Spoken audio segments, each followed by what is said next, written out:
Hello and welcome back to the Find Your Feet podcast, a podcast show dedicated to helping you get closer to your true authentic self by helping you find your feet in life. Welcome to episode 78. And today it's just Grace behind the microphone. And I'm going to be doing a little bit of more like a vulnerable episode. I keep getting like little pings, little whispers from universe, my intuition, whatever, telling me to be a bit more open on the podcast. And yeah, so I'm going to share with you, as you will have guessed from the title, my journey from recovering from chronic anxiety to where I am now, where that is just not something that I ever have to deal with. And I don't know if any of you guys even really know that about me. I have kind of mentioned it before in really early episodes on in the show, but obviously we are 78 episodes deep now. So there's a lot of people that have joined our little podcast community that have not listened to the earlier episodes. And to be honest, I didn't really touch on it that much. But I feel like I'm probably just now going to make the podcast episode I wish that I had at 17 when I had awful anxiety and I had no idea what was going on in my mind. And I think that people get to a point where they have healed so much from past pain and difficult moments, and then you can just speak kind of like objectively about it, and it's not like triggering or anything, as Abby always says, turn your pain into power. So I'm turning my past pain into power. I mean, I already have for myself, but now I want to do it for everybody else, because I just believe so much as well in like the power of transformation. And I love hearing other people's transformation stories. I think that they're such an amazing example and like inspiring way for other people that are like maybe struggling, maybe not feeling that fab. It doesn't need to just be like, obviously I'm going to be talking about anxiety today, but it could just be anything. And I think when there's someone that you like resonate with, or just there's somebody that is there in like real life telling you where they've been and how they've turned it around and where they are now, is such an amazing example and like evidence for you to start believing that it's possible for you to transform and get better if you are in that place where you aren't feeling great.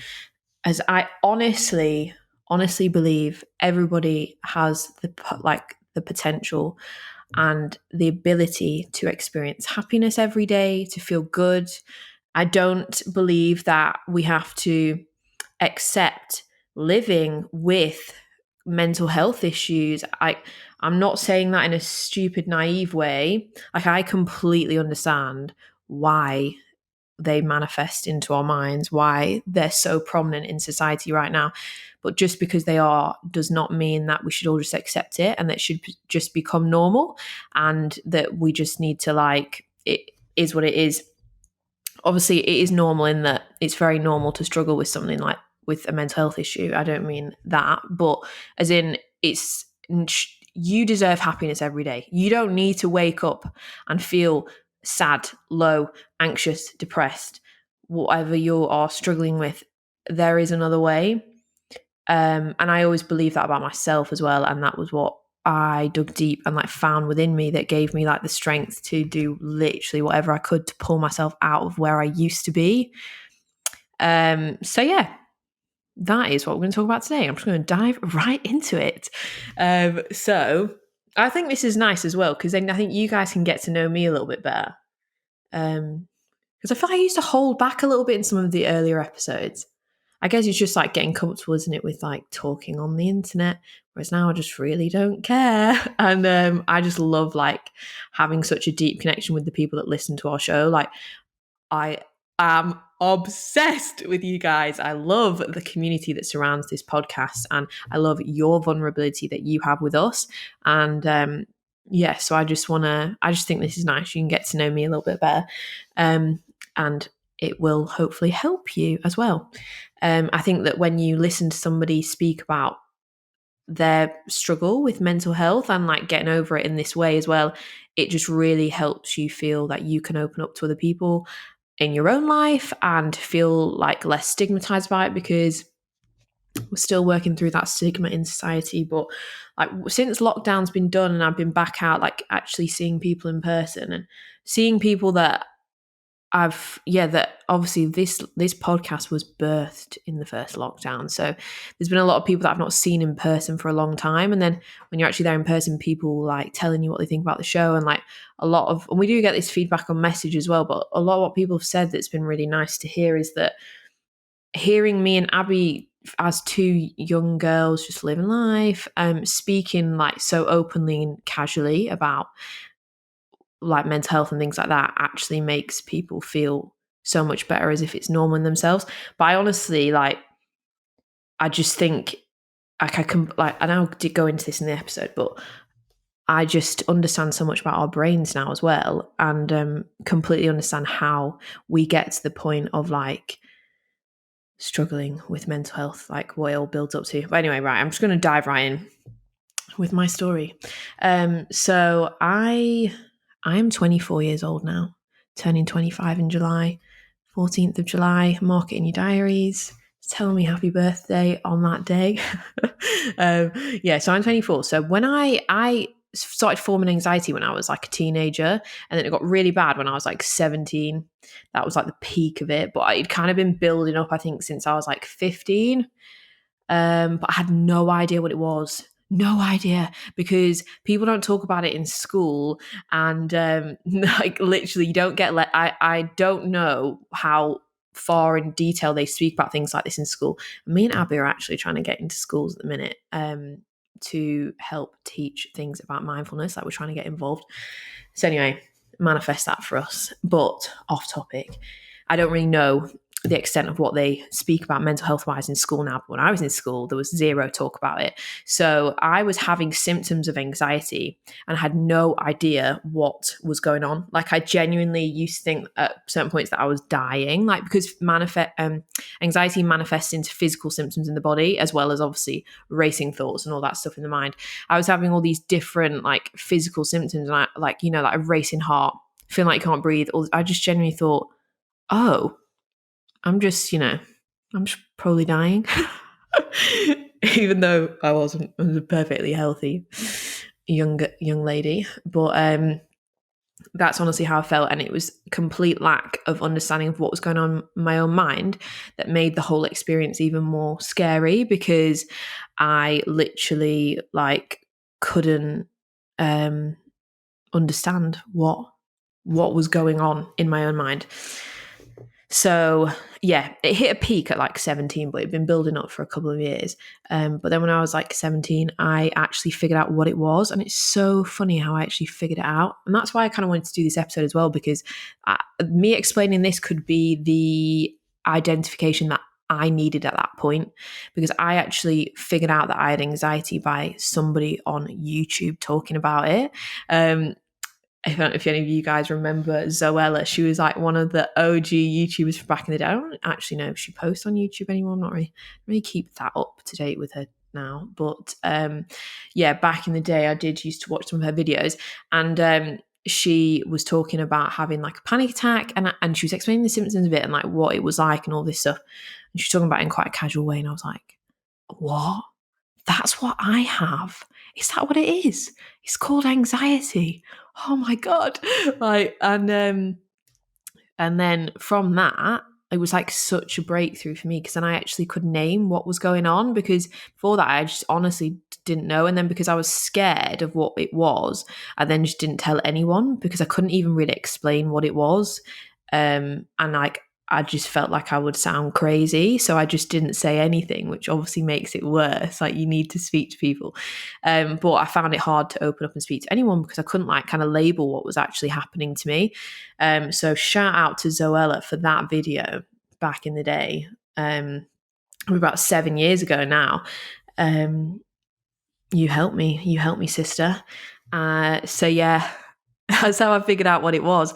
And then from there, I actually like opened up to my mum about it. I remember we went out for dinner, and like I was like, I'm going to tell her that I have anxiety. I think I'd done a bit of research on it online after like figuring out what it actually was from that Zoella video. I went and like started Googling things, and I was like, oh right, okay, this makes complete sense. This is what I've been struggling with.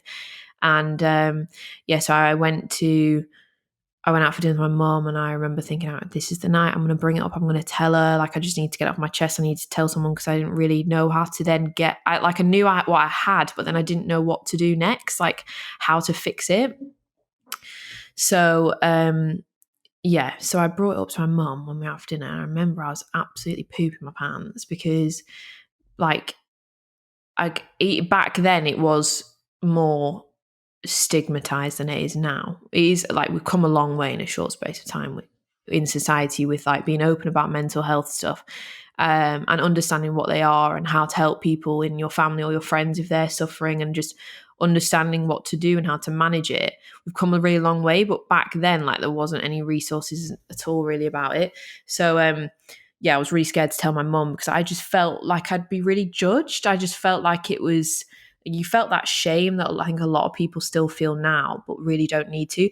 But I just felt so much like shame, as if like there was something really wrong with me, and like, that it was like, shameful. So anyway, I told my mum. I can't actually really remember how she responded, but I imagine she was probably quite concerned at the time. But it was amazing for me to open up to my mum, because that was then what led me on to taking the next steps to actually getting over this and managing it.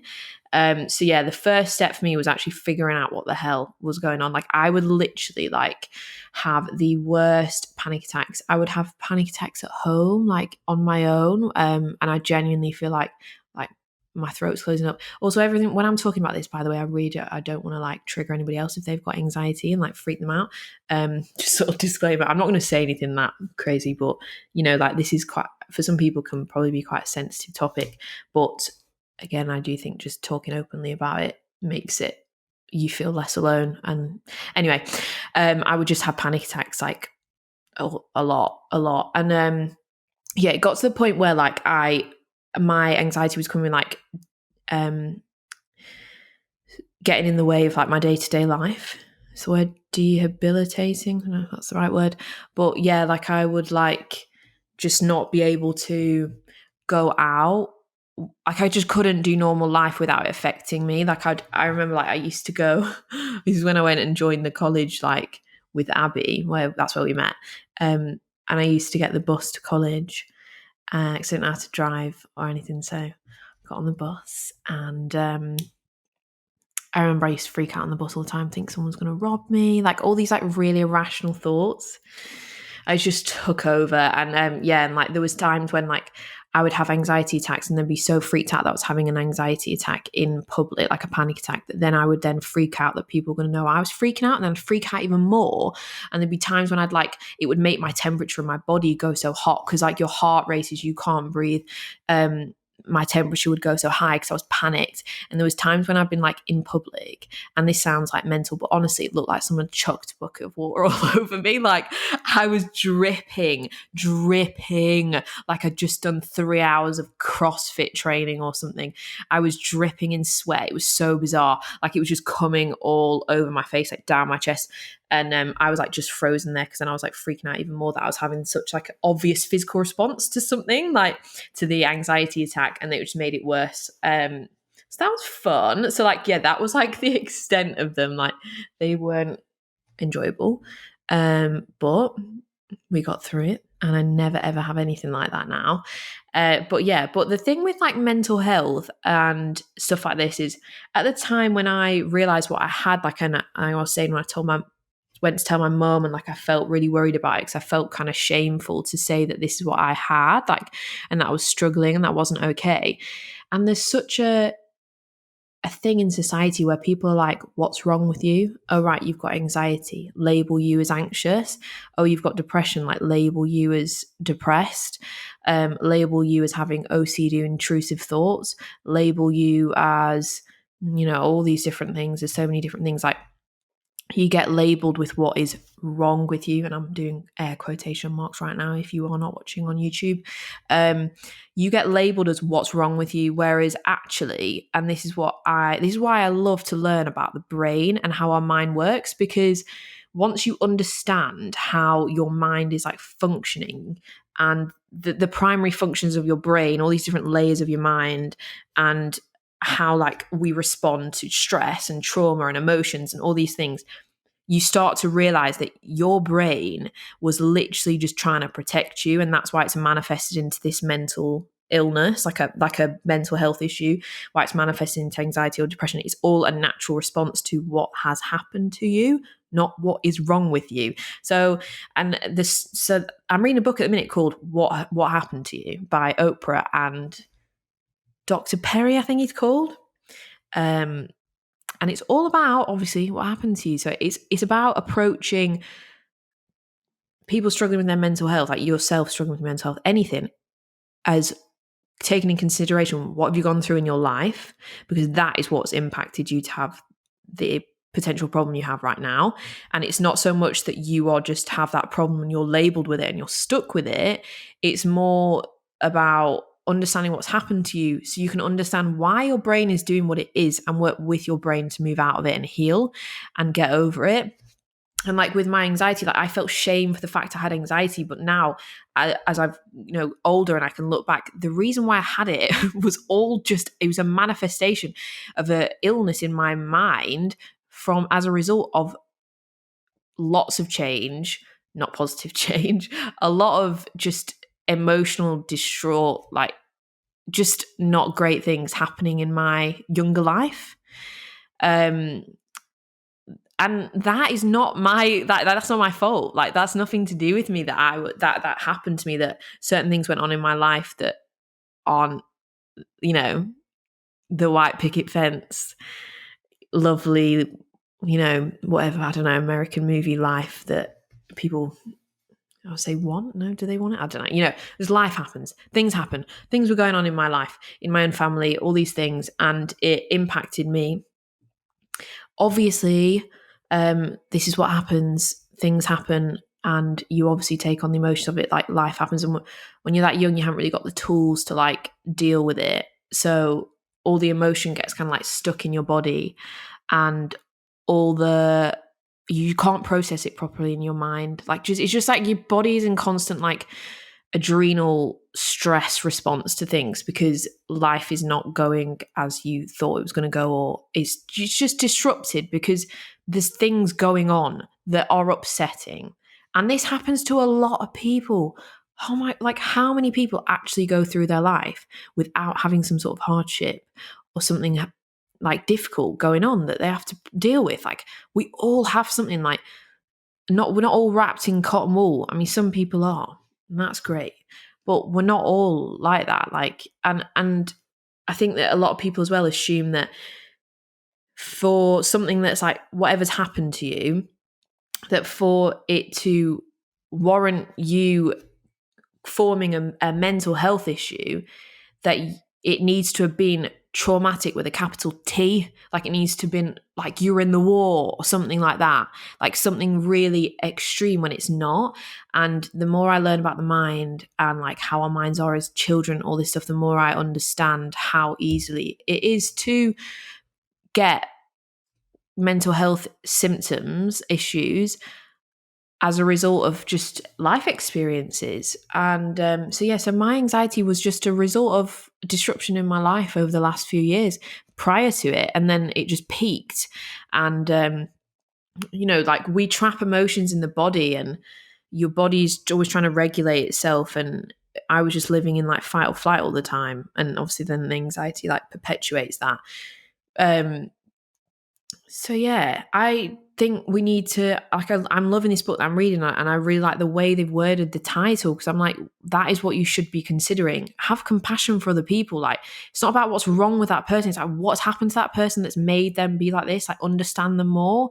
And that is in itself, if we approach ourselves like that and other people like that, it's going to drop the shame, the judgment, the guilt that you even put on yourself for struggling with your mental health. Like, it's great now, like how many more people are open about it. And like I sit here and talk about this, but I can sit here and talk about this as well because it was a while ago now, and like I don't feel like it defines me. Like, obviously it's a part of my journey, so it is a part of me, it's part of my life, but as in I don't feel defined by it, so I can sit here and just talk about it. But so many people feel defined by it because they get labeled as you are depressed, you are anxious, you are X, Y, Z, rather than just approaching it as what happened to you.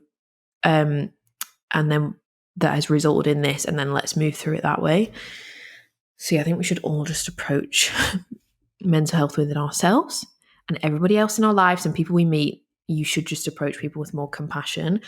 Because let's be real, everybody's gone through something. Everybody's got and there's so many people that suffer in silence and stuff.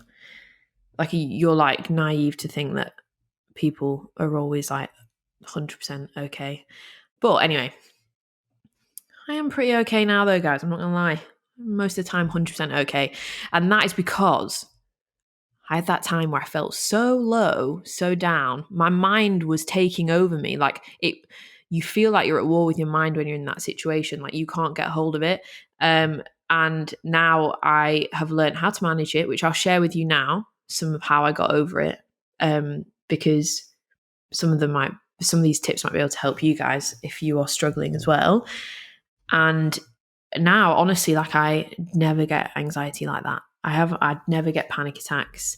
I just don't get anxiety like that anymore. Like sometimes I do still get anxious, but I mean, who doesn't? Like it's just that it's quite a natural response. Like it's your fight or flight to something that makes you nervous or worries you or stresses you. But generally as a whole, like I don't have anxiety on that scale where I'm like having crazy panic attacks where it looks like someone's thrown a bucket of water over me and all that stuff, I'm past that now. But some of the ways that I moved out of it, once I could identify what it was that was wrong with me, admit it and open up to other people around me, let my support network know what was going on so that I could be supported. That's a huge thing as well. Let people around you support you. They will want to support you. They absolutely will. The people around you, even if it's just your colleagues, if you don't feel like you've got good friends to speak to or anything, you're never alone, and people are a lot more understanding with things like this now. And you'll be surprised at how many people have been through things themselves and will have complete understanding of what you're going through and probably be able to help you much more than you'd probably think. So open up to your support network first of all. That's always the hardest thing, is kind of open up and admitting it, but do it without guilt and shame. If you're not judging yourself, then no one else is going to judge you, because I honestly think that people only judge us when we actually judge ourselves, because when you're so unapologetic about anything, just how you are, whatever, less people actually judge you. I think sometimes people feed off you judging yourself, if that makes sense. They pick up on the energy of it, and then bad people pick up on that and come for you. Anyway, off topic. But yeah, I opened up and I let my support network know. And then from there, they could help me and I could help myself, because I felt like I had people out looking out for me and being a bit more patient with me. But at the time, obviously, I was 17. So I was at college. Luckily, I had part-time jobs and stuff, but I wasn't in a serious job. I wasn't in my career. It's a lot more difficult for people when they're older and they're in their jobs and stuff, because you feel as though you can't really take your foot off the gas, because you got to earn your money and make a living and stuff. Whereas I was younger, so I honestly just put everything to do with college and everything on the back burner, and the only thing I was focused on was my well-being, me and me only, me getting better. And honestly, I had awful anxiety, and it had been building up for years, and then peaked when I was 17. It took me 6 months to get over it. 6 months of hardcore focus. I went in, I did everything you could possibly do to get over it, and I did get over it. And I can hands down say to you now, it has never returned on that scale again. And I genuinely don't think it will, because of the knowledge I have now of my mind, the relationship I have with my mind now, and the self-care practices that I have in place to look after my mental health mean that my mind just will not get to that state, and my body will not get to that state where it's in that constant fight or flight, and my nervous system is going crazy, because that was all that was going on. And it was that my nervous system was going that crazy as a result of the emotional disruption that was going on in my life at the time. So that's so don't judge yourself for having anything, because most of the time it's a result of traumatic events, emotional disruption that's put your body into like that dysregulated state that's manifested into your mind as a mental illness. And it's not because you're weak. Like so many people think it's because you're weak and all this stuff. It's not. Like it can happen to anyone. It can happen to the strongest of people. It doesn't matter who you are. It doesn't matter how much money you've got or anything. How like it doesn't matter. Like we're all at points of our lives like susceptible to this, and that's why we've got to talk openly about it like we are right now on this show. And also we've got to know what are the little habits that you can build that are going to prevent you from getting to that place in the first place, or if you are there, are going to get you out of it. So that's what I'm going to share now. So I literally went in let me tell you, I went in, like I went hard. I went so hard on getting over this. So I was like, what the hell? Like, I was like, I feel awful. Life is short. And even at 17, I thought life was short. Literally, like, I was like, no way, like life, there's more to life than feeling like this. Like, there's so much more to life than feeling bad. I was like, I want to feel good every day. And like, there was like this little thing, and this is what a lot of people talk about when they get to, sort of their rock bottoms or whatever. I wouldn't say that, yeah, you could call it a rock bottom if that's what you want. I think they sound a bit dramatic, but I was at my lowest I've ever been at that point. But there was like this little voice, like really deep down in the pit of my stomach that was like, you deserve to feel good. You deserve to feel amazing, Grace. You deserve to feel happy every day. And that's possible for you. And that was the driving force behind my unwavering faith, dedication, and commitment to myself in that following 6 months to get the freaking hell over this anxiety and get it under control and manage it.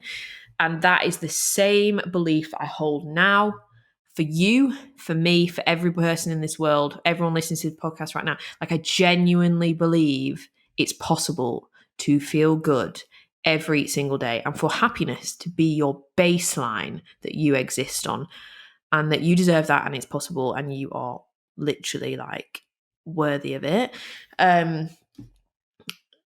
So many people think that's part of the battle as well, as when you're so low that you can even feel like there isn't a way back up.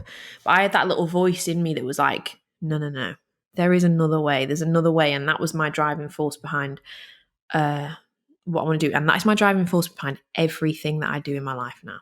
Every single thing, what I put in my mouth, what I eat, like what I drink, who I hang around with, what jobs I do, whether I take risks to pursue my passions and like try and build a career, businesses that can construct my life in a way that I want my life to be. All of that is driven by this deep, certain belief that life can be good every day. And I'm not saying that in that toxic positivity bullshit way that people always talking about. I get sad. I get pissed off. I get worried. I get all the emotions. But my baseline is happiness. My baseline is contentment. But like, of course, you're still going to go through life. Like, life is life. Things happen. You're still going to go with the waves of the emotions. But my baseline is genuine happiness. And that is possible for everybody. So I just literally went in. I got therapy. That was the biggest thing that I did. But with therapy, it's not just about what you're doing in that room for 1 hour a week with your therapist. It's about all the other stuff you're doing alongside it. And one thing I really, really did well, and I remember like my therapist at the time really pointing this out, was that I was there doing the sessions with her, trying to understand what the hell was going on in my mind, making sense of these completely irrational thoughts that I was totally believing were true and was making me feel so anxious. I was doing everything else. Like, I'd really approached myself in like a very holistic way, and that I wasn't looking at my mind separate to my body. I was looking at it all as one thing. And I felt so sensitive at that time. Like, I am quite a sensitive person in that I'm very sensitive to my environment. Like, I need a bit of nature. I need a bit of peace. I need space. I need personal space. Like, I need calm. I mean, don't we all? But I'm very sensitive to my environment. And it impacts me a lot. Like some people like can just be around those people and like just, it doesn't really affect them, but I'm not like that. And my sensitivity was just heightened. It was just like turned up times 1,000 whilst I was struggling with anxiety. So I had to be really, really mindful of that. So whilst I was also doing therapy, I was doing loads of other things holistically approaching my anxiety. I was not just thinking about my body and mind as two separate things. But therapy was the main thing that was helping me separate who I am from my thoughts, challenging my rational thoughts. I remember like when I was telling her that I was like would freak out every day that I was going to get robbed on the bus. What is someone going to want to do with my bag on the way to college? It's just got like my sketchbook and like this is me and Abby were doing like that fashion design course at the time. So what we're going to want to do with like my book? It's like what? But that's how like what my mind was at that time. And I remember like my therapist said, "Okay, so what if somebody does take your bag on the bus? Then what?" And I was like, "I just have to get some new books, replace my iPad." It wouldn't be too bad, would it? And she was like I was just so trapped into my own thoughts and was letting them literally run wild. Like therapy was amazing just for literally like separating myself from that.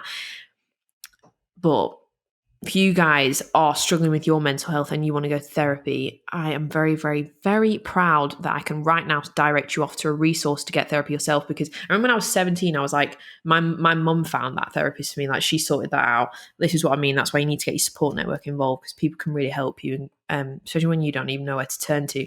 But right now, I'm going to tell you where you need to turn. If you need therapy, if you are struggling with anything, anxiety, depression, OCD, grief, anything, or you're just feeling low, you're feeling blocked, you just feel like you want to talk to somebody, you just want to grow, you just want to be better, you want to improve, you just want to experience life better, therapy is the one. And we are really, really proud because BetterHelp sponsor our podcast, and they are an online therapy company and they are available for clients all over the world. So wherever you're listening to this podcast right now, you can access BetterHelp's services, which is incredible because there's so many people that listen to our show across the world. Any of you guys can use it, doesn't matter what country you're in. And literally all you need to do is go to our link, betterhelp.com/findyourfeet. That's betterhelp.com/findyourfeet. I've left the link in the show notes. You click through that link, you will get 10% off your first month of therapy. So BetterHelp is a lot more affordable than traditional offline counselling. It'll cost you about £50 a week, but then with our discount, it'll cost you about £45 a week. And you pay monthly, so you can just pay for like 1 month of therapy, see how you get on, maybe do another month, completely up to you. But you will get 10% off your first month with our link. Go onto that link, fill out a questionnaire. It'll take you about 5 minutes, if that. I've filled one out before. It really doesn't take that long. And it's just that you can get an idea about who you are, what are your needs, what do you need help with, what are you struggling with, because there's so many therapists available on BetterHelp, like specialize in so many different things that are all so highly qualified.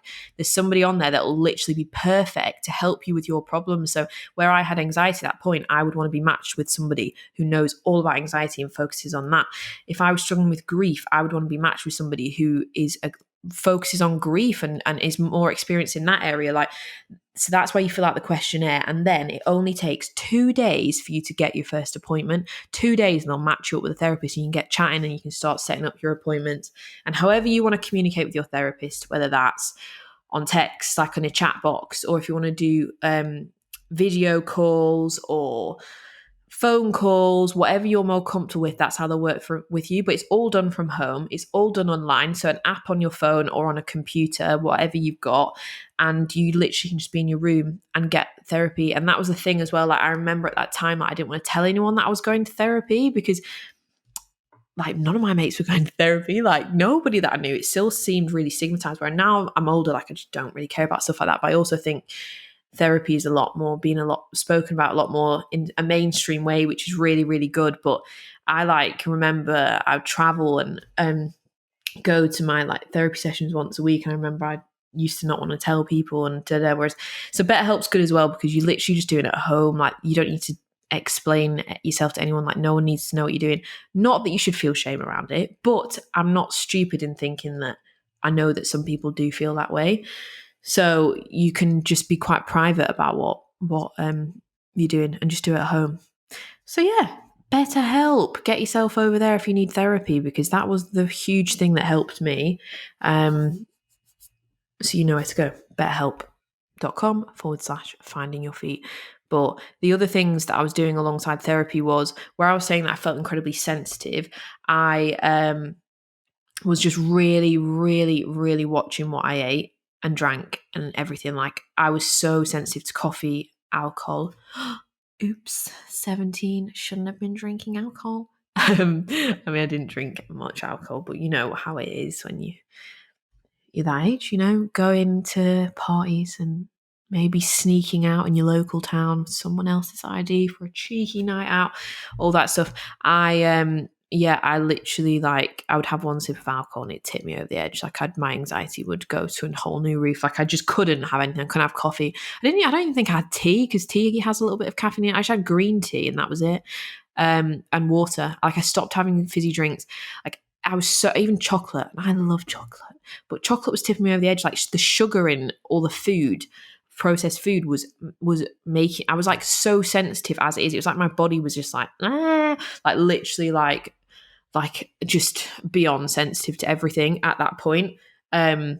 So I just minimized all triggers, and food is information. So, like, we should be careful about what we eat anyway, regardless of whether we're struggling mental health wise or not. But food does really impact how you feel in your mind. So now I still eat my chocolate and all that stuff, but I do eat pretty well. I like my green juices and all that stuff. Helps me vibe high. But yeah, at that time, I literally went like all in. Like, I've never eaten so clean in my life. Like, I ate nothing processed.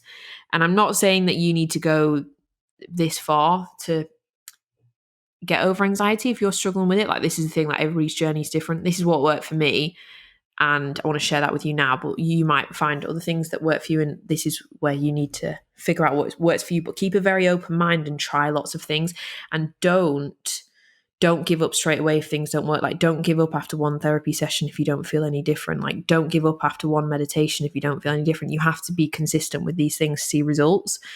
So yeah, anyway, so I just went all in on my food. Like, I was eating so clean, because food is information. So we do need to be careful about what we're putting in our bodies. But I just, anything, like, I wasn't eating anything processed. Like, I was checking the ingredients on all foods. If I was buying something like from like a salad from Marks Spencer and stuff like that, I was still reading the ingredients to check that what was on there was genuine whole foods and not like weird chemicals, because I honestly could feel the difference when I'd have all that, like, that kind of food. Like, I could feel the difference between how I just felt in my mind. Like, I just really could. So that was a huge thing for me, was watching what I ate and making sure I was really filling my body up with all the nutrients that we need, like, as naturally as possible. And I really got into running, because running is, good, but it's good for your physical body, but it's very good for, like, clearing your mind and stuff. So I was very much into my exercise at this point. And where I was saying I was at college, I put all my college work on the back burner, and I put my mental well-being at the front. And, like, honestly, I was prioritizing my workouts above doing my homework and stuff like that.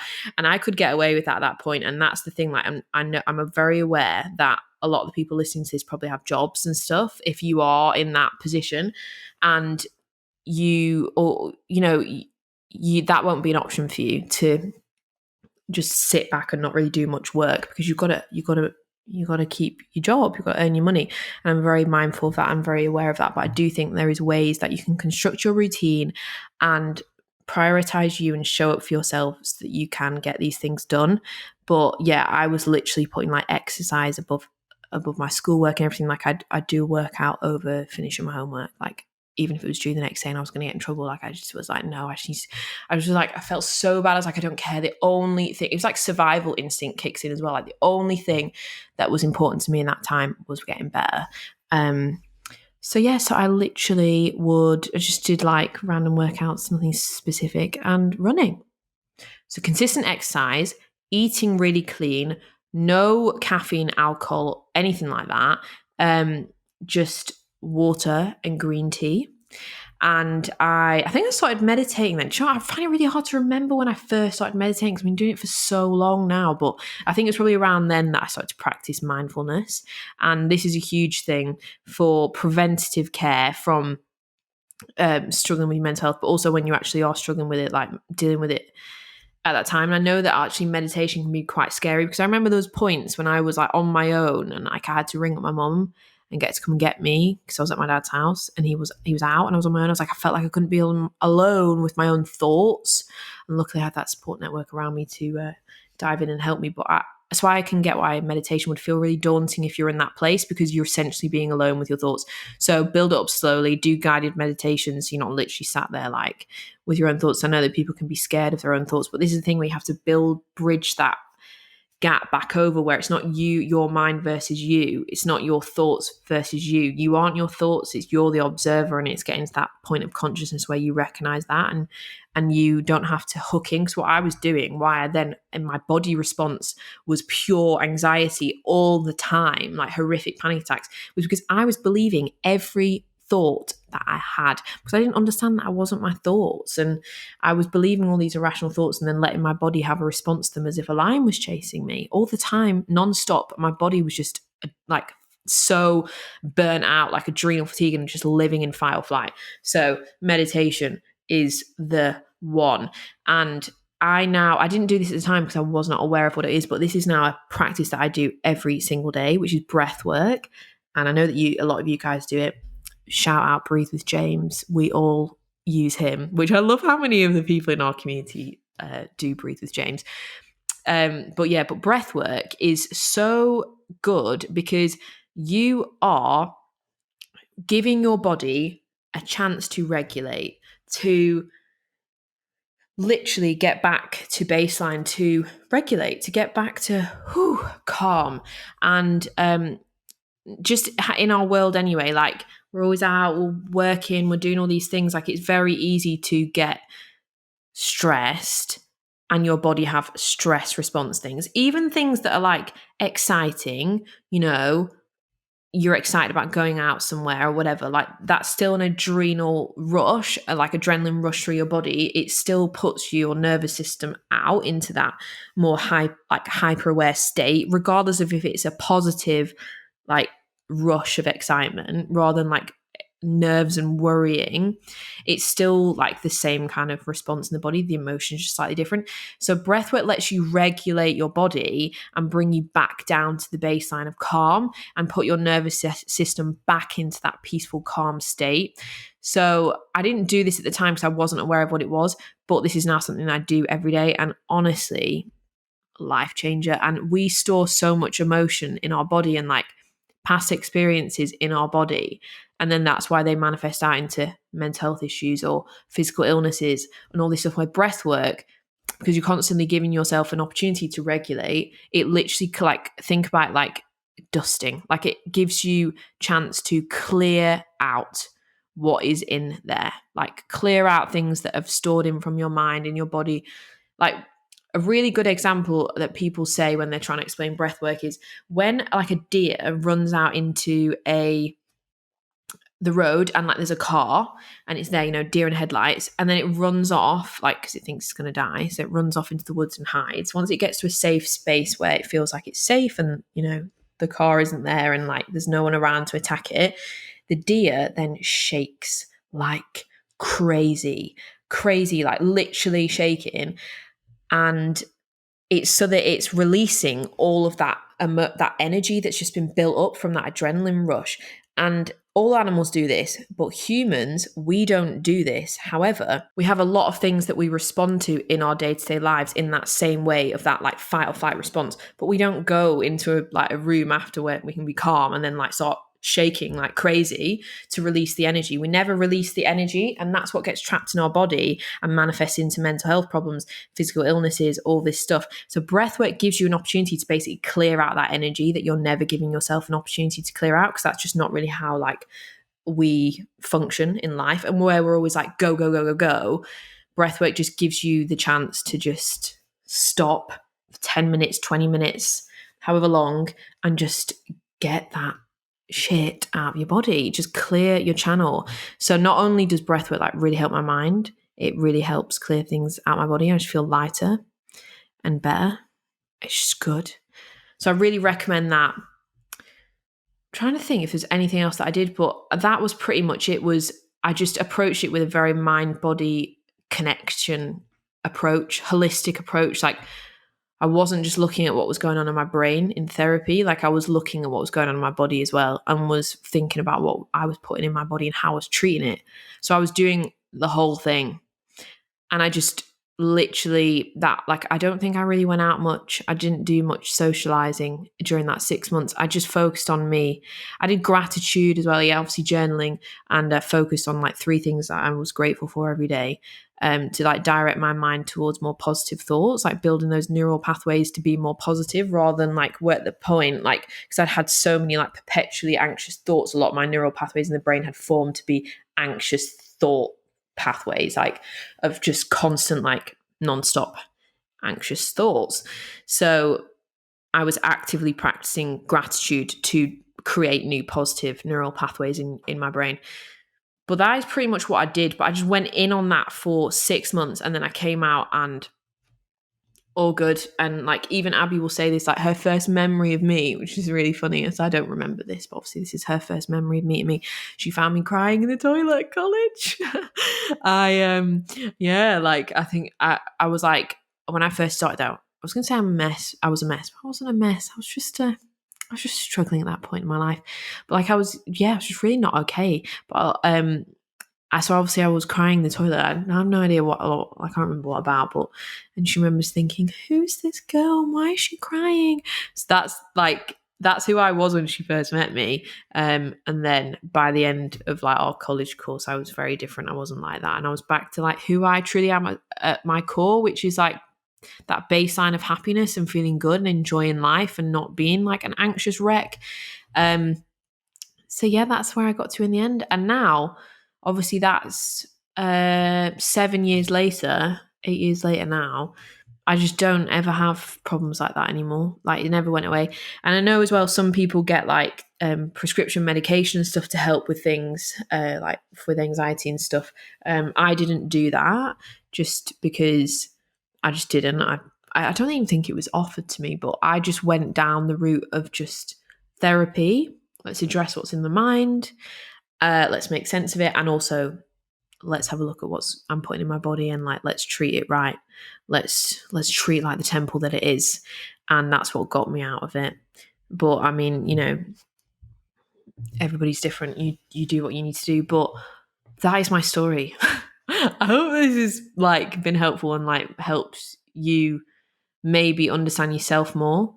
Maybe I'm being Zoella to you right now that Zoella was to me when I was 17. Who knows? Anyway, I hope that I hope you've enjoyed maybe getting to know me a little bit better by hearing my story. But yeah, if you are struggling, that is okay, because the thing that makes it the worst is the guilt and shame you feel for the fact that you are struggling.